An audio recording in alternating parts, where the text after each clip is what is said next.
Un énorme signal d'achat est en train de se faire pour les altcoins actuellement. On va voir ça ensemble. Et si tu ne l'as pas vu, j'ai lancé un jeu concours sur Twitter pour tenter de remporter 200 $ en USDT. Pour participer, c'est très simple. Il suffit de follow mes 2 comptes Twitter, de retweeter et de liker le tweet et de taguer un ami en commentaire. Le tirage au sort se fait le 14 juillet et surtout, n'oublie pas de rejoindre le Discord pour ne pas manquer le tirage au sort. Dans le Discord, tu pourras y retrouver également énormément de traders et investisseurs avec qui partager, également moi. Tu pourras aussi retrouver toutes mes positions dans les marchés et énormément de ressources pour t'aider à commencer le trading. Comme je t'ai dit, un énorme signal aussi en train de se former sur les altcoins. Donc ici, on a tout simplement ce qui est la Bitcoin dominance, donc la dominance du Bitcoin par rapport aux altcoins. Et on peut voir ici que actuellement, sur cette charte ici en 4 heures, on forme un beau M qui est en train de se confirmer. Donc ça signifie qu'on est en train d'inverser la tendance sur la Bitcoin dominance, que le capital est prêt à ruisseler du Bitcoin vers les altcoins. Et ça peut être extrêmement bullish pour les altcoins. Donc on va regarder ensemble des charts. On va reprendre notamment notre total 2, donc qui est tout simplement le market cap des altcoins qui nous intéresse ici. Et on voit tout simplement qu'on est en train de continuer de poursuivre cette ascension haussière, comme on pouvait essayer de l'envisager, que si même on se met sur du daily, voilà, on parlait que on voulait voir ce W ici sur les 1,26 trillions être confirmé. Actuellement, on est à 1,18 trillion. Et si on confirme ce W, ça serait extrêmement haussier pour les altcoins. Donc on aurait ce range du coup qui viendrait prendre vie. Puisqu'on avait ce M de confirmer, derrière on confirme un W potentiellement. Donc on aura une énorme bataille entre vendeurs et acheteurs, donc entre les bears et les bulls. Et du coup, l'objectif sera tout simplement d'essayer de franchir le plus haut de ce M pour que les altcoins puissent encore davantage exploser. Et là, on va partir d'abord étape par étape, chaque chose en son temps. Pour le moment, la première étape sera de venir chercher cette zone ici, donc pour vraiment confirmer, on va dire, une potentielle alt season, même si j'aime pas trop ce terme, mais en tout cas de confirmer que les altcoins vont beaucoup profiter justement d'un afflux massif de capital, de capitaux même, plutôt, et que ça pourra être la fête, on va dire, pour eux. On va pouvoir tout simplement également faire un petit tour sur certaines altcoins qu'on a pu voir récemment ensemble et qui sont en train de montrer des très gros signes haussiers, notamment XRP, donc, sur lequel on s'était arrêté la dernière fois, donc avec ce potentiel W. Et finalement, ce W a même pris vie et actuellement, on a un XRP qui est en train de faire une très belle bougie ici, daily, avec un possible franchissement de la moyenne mobile à 200, donc à 200 périodes, donc qui serait quand même très très bon pour XRP. On a un potentiel arrêt, je pense, sur les 2,43 qui pourrait être quand même une petite résistance ici. Mais cela dit, si on franchit ce cap, franchement, c'est vraiment porte ouverte vers les 2,65 $, comme j'ai déjà pu en parler. Donc c'est très très bon signe ce que XRP nous montre. Si on est un acheteur sur XRP, si on est vraiment quelqu'un de haussier dessus, de voir cette structure prendre vie en fait, se montrer, se confirmer, on a tout simplement ce setup ici en continuation de tendance qui pourrait nous mener sur les 4,63 $. Et en plus du fondamental derrière, avec tout ce qui est les demandes de TF qui arrivent, les procès avec la SEC qui se terminent, on essaie de tout réguler. Et je vois que je pense que XRP pourrait avoir une belle part à prendre là-dedans. Et que je ne serais pas surpris qu'XRP fasse un x2 ici, à partir de cette zone de prix. Donc XRP est vraiment sur les bons rails pour pouvoir prendre une envolée ici. Donc à surveiller. En tout cas, moi je vois pas dans quel monde XRP ne pourrait pas s'envoler avec cette consolidation de fait. Si on est un vendeur, bon, bah, dans ce cas-là, on avait notre reload zone dans laquelle on pourra attendre le prix.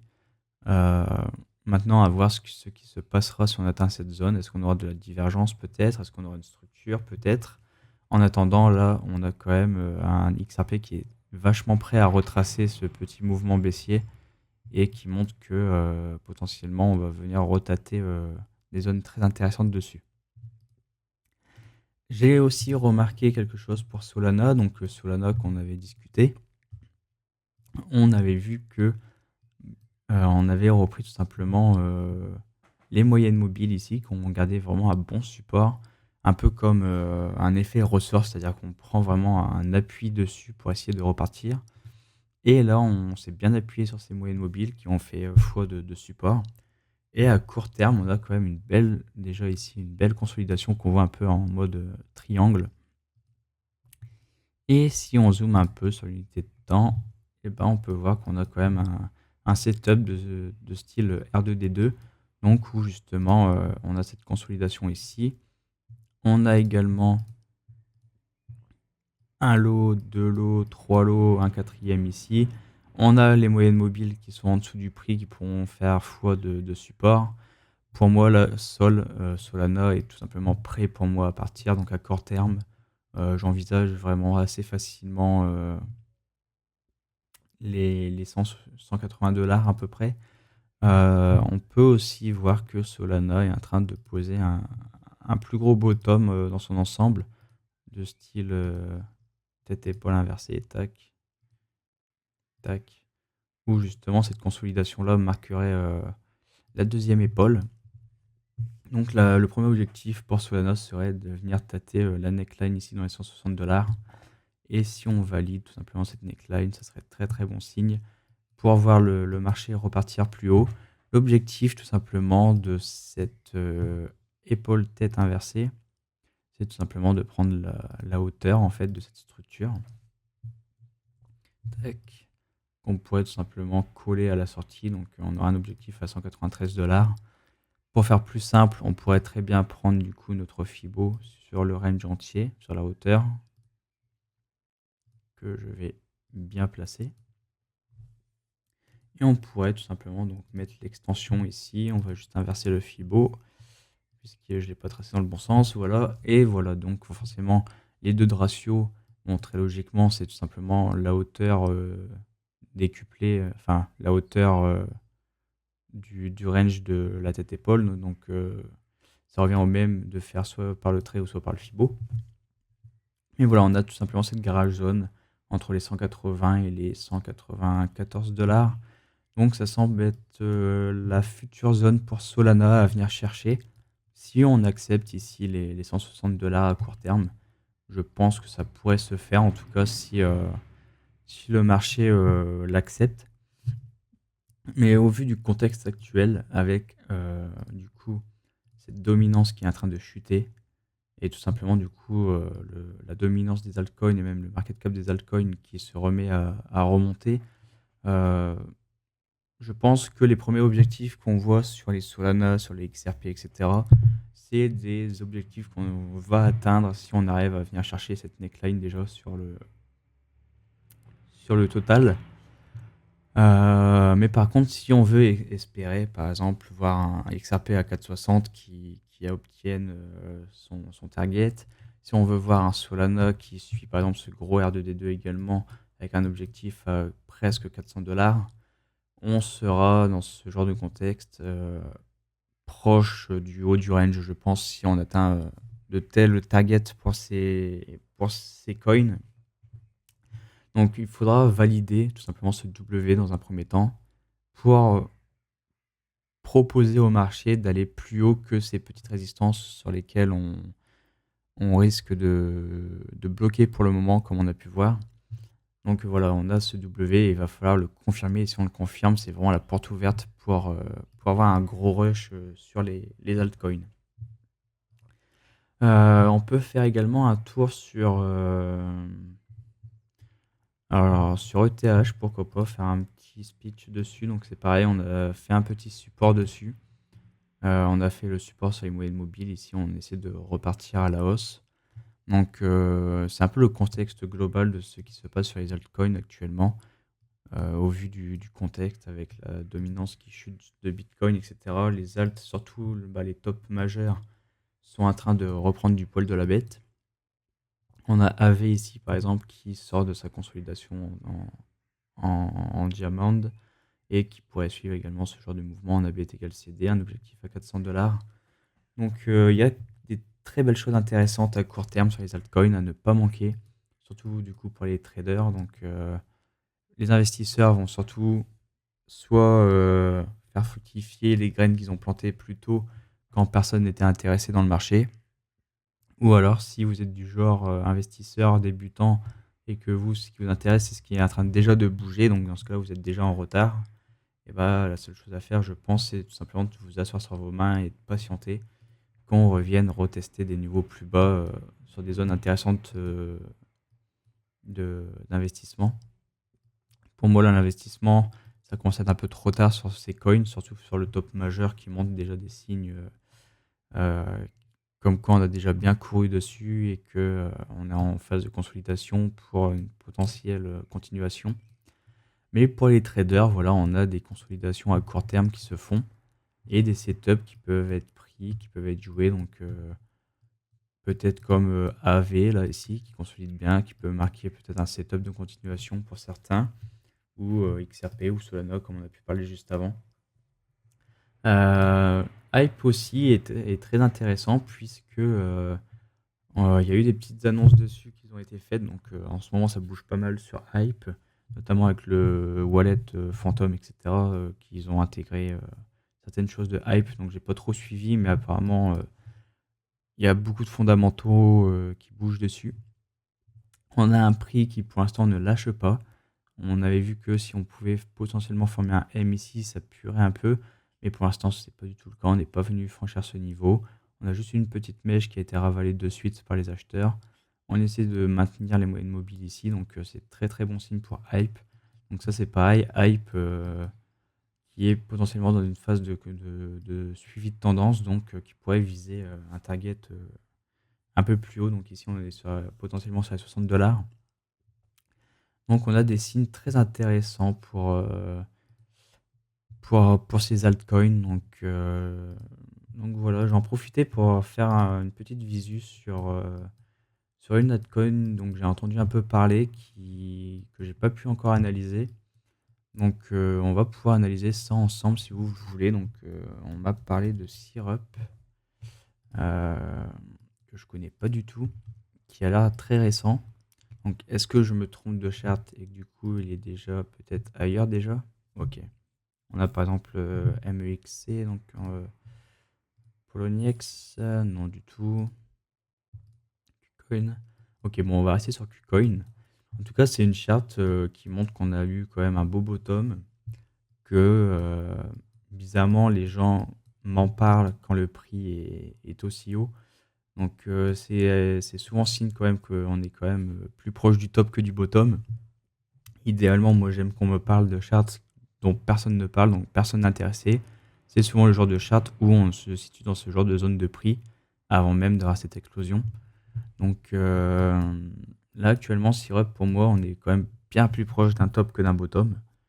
Ou du moins peut-être que je me trompe et on va avoir une ascension peut-être vers 2-3 $. Et dans ce cas-là, ce mouvement sera que anecdotique sur la montée. Mais dans l'état actuel des choses, eh bien le bottom semble quand même bien loin du prix actuel. On a eu ici un gros achat de fait, donc quelqu'un a eu le doigt assez lourd sur l'achat sur cette cassure, ici sur cette sortie de range un peu. Comme si quelqu'un, je pense, pouvait savoir quelque chose sur Syrup, ou du moins s'attendait à ce que on parte aussi haut. Euh, donc si vraiment on a le top présent, si ce mouvement-là est bien le top, cette consolidation pourrait marquer un M, et ensuite on pourrait tout simplement consolider ou bien tout simplement corriger. Si je voulais être intéressé par Syrup, j'attendrais du coup cette reload zone. On a cette moyenne mobile à 200 périodes daily qui a pris vie récemment et qui se situe également vers la Hello Zone, donc sur les 0,23 $. Donc si j'étais intéressé, vraiment, ça serait vraiment dans cette zone que je m'intéresserais à Syrup, idéalement plus vers les 0,786, pardon, où on a le plus de confluence. Donc on a également, du fait de ce niveau-là de haut de range, voilà, avec cette cassure, on a ce niveau qui pourrait être utilisé comme gage de support. Tac. Pour les plus adeptes d'ICT, on peut également essayer de déceler certaines imbalances, des fair value gap. Donc notamment pareil ici, on a un FVG, donc un imbalance présent donc en pile poil sur les 0,19, qui est aussi notre zone de support ici, avec les 786, la moyenne mobile à 200. Donc vraiment, moi, si j'étais intéressé par Syrup à long terme, c'est là que je me poserais sans doute. Je serais surtout très intéressé à rechercher un potentiel achat dans cette zone. Pour le moment, la tendance semble encore haussière. On n'a pas encore eu l'occasion de retester ce first stop et de le casser. En tout cas, je pense que ce first stop a dû déjà être retesté certaines fois pendant cette hausse. Est-ce qu'on a donc on va pouvoir voir ça ensemble. Par exemple, on a pu avoir un retest de ce first stop sur ce mouvement baissier là. Tac, on reteste le first stop. On repart, donc on valide que cette tendance reste totalement haussière. On remarque un top ici, on revient checker le first stop, on marque une petite structure de retournement sur les bougies. On nous dit donc que les acheteurs gardent le contrôle du marché. On a ce top ici, tac, on n'est pas revenu chercher le first stop. Et actuellement, on a ce top ici, sur lequel le first stop n'a pas encore été retravaillé. Donc, soit on repart, et ainsi de suite, faire un nouvel ATH et on repart. Ou alors, est-ce qu'on va venir retester ce first stop pour re-questionner justement le marché si cette tendance est toujours viable et toujours soutenue par les acheteurs. On a quand même ce first stop qui est en confluence avec cette zone ici quand même de support. Donc on risque d'avoir une belle bataille entre acheteurs et vendeurs si on y revient. Pour le moment, sur les indicateurs, aucun signe de divergence sur le BV. On a juste quand même un petit endormissement des vendeurs, des acheteurs, pardon, mais qui n'est pas encore confirmé.